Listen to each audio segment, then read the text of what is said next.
Do you have an idea, except for the way you approach your albums and your songs yourself, in which direction it may head, or that you want it to head, the whole music industry at this moment? I think the way it's heading, it seems to be heading, is the two extremes, which is that there will be the download side of things. There will always be, the vast majority will always be happy just to have the songs on their iPod or through Spotify, or whatever it is.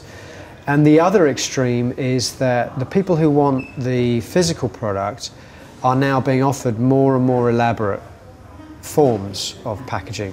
For example, the last couple of albums I've done, and this album is the same, I'm doing a 120-page beautiful hardback book, 10 by 10 hardback book, with a bonus CD of outtakes, a Blu-ray with videos, photos of the lyrics, my original handwritten lyrics and all sorts of things.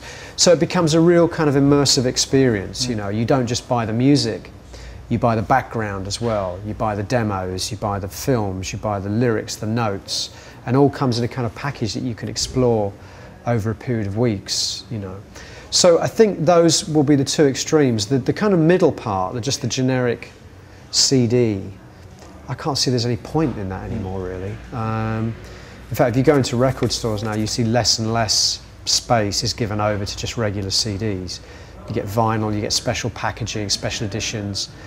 But the regular CD, because it was neither one thing nor the other, it wasn't art and it wasn't software, I don't think it really has any purpose anymore. The way you do it, like putting in a whole book besides a Blu-ray, I can imagine that that's not something that every band can do, because I can imagine it's quite expensive, or isn't it? Well, I think any band, it is very expensive. Any band that has a fan base can do it. And the reason I say that is because fans, and when I say fans, I don't mean people who've just got a couple of songs on their iPod. I mean people who know about the band, have maybe followed the band, have been to see the band live a few times. Those kind of people, of whom I'm lucky to have, you know, enough, they don't even look at the. I speak for myself here, but when there's a band I really like and they do a special edition, I don't even care what the price is. I don't care. 50 quid, 100 quid, yeah, whatever. It's a beautiful thing. I want to own it. I don't care. So and the other thing is, of course, the internet now means that you can sell directly artist. I mean, look what Radiohead are doing. They're selling like 250,000 copies of their special edition through their website directly to their fans.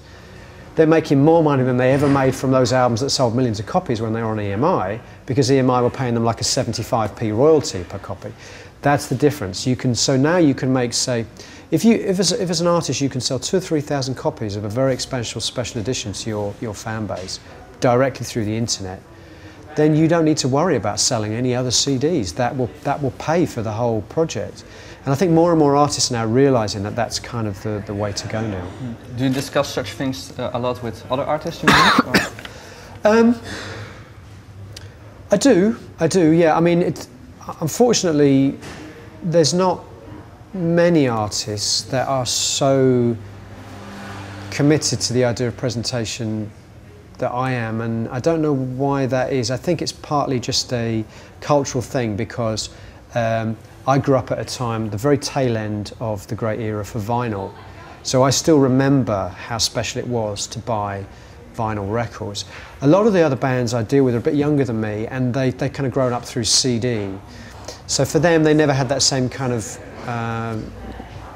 they never felt that same magic about buying the physical thing. So for them, special packaging is not so important. But I tell you who it is important for is the record companies. Because the record companies know that unless they give something special now to the potential buyer, they're just going to download it. And they're losing so much of their sales to internet that they really have started, the last 5 or 6 years, record companies have really started to think so hard about how they can persuade someone they should still invest in a piece of music.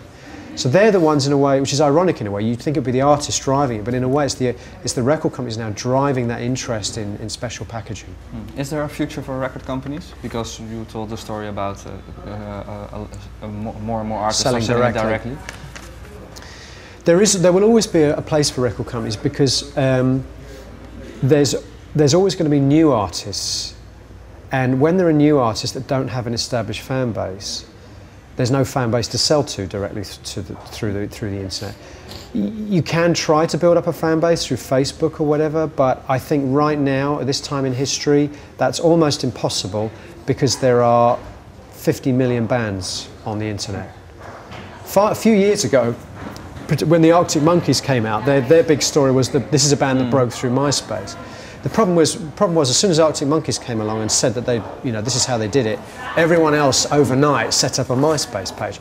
Consequence was there's now 5 million MySpace pages and no one looks at any of them.